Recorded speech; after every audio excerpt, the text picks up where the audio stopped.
A woman who takes a ring to Antiques Roadshow is left speechless after learning its true origins.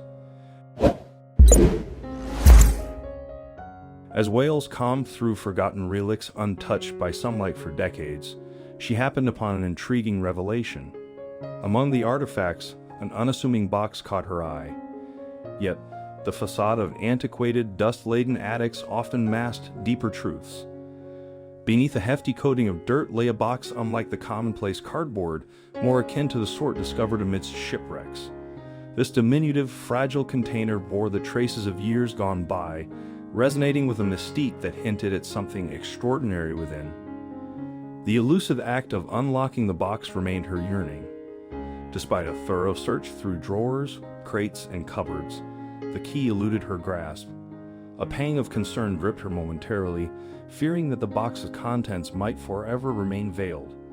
Then a call from a relative delivered exhilarating news. The key had been unearthed. With trembling anticipation, she inserted the key into the lock, her mind awash with myriad possibilities. Could there lie time-worn documents or vintage trinkets within? Yet the truth that lay ahead eluded her wildest expectations. As the antiquated lid swung open, her gaze met an unexpected sight: a ring. This unanticipated find left her utterly astonished. She cradled the ring in her hands, scrutinizing every intricate detail. Certain elements took her breath away, a sensation she hadn't anticipated.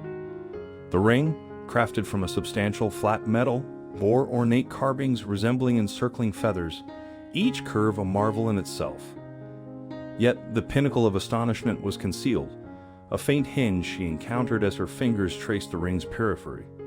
This raise seemed to defy convention, testifying to the ring's extraordinary nature. There were more secrets hidden within. When she finally pried it open, she knew she needed an expert.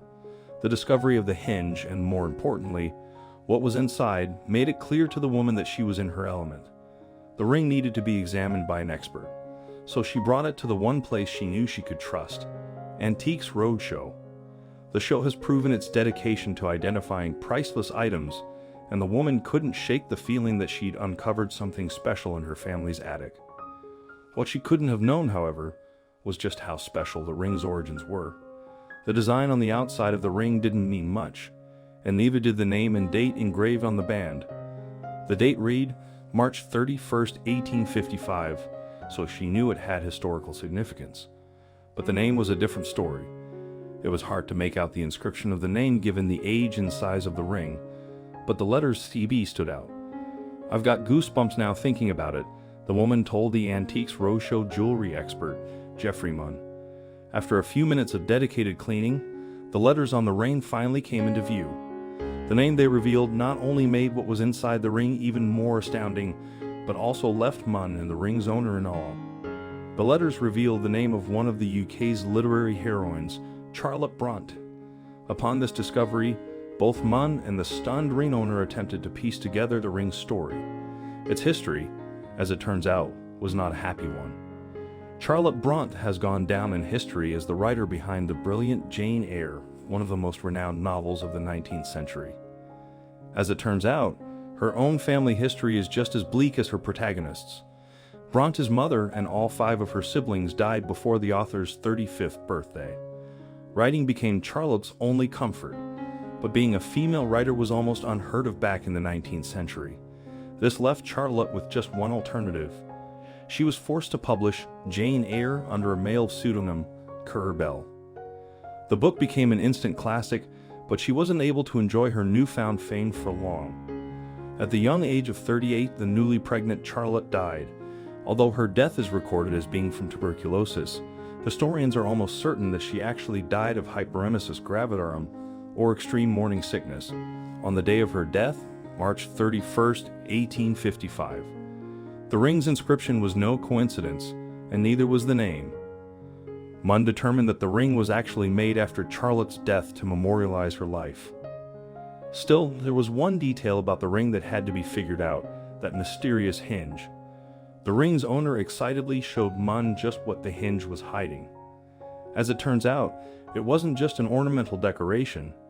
The ring could actually be opened, and what it contained left Munn and the ring's owner reeling. They opened it up and saw hair.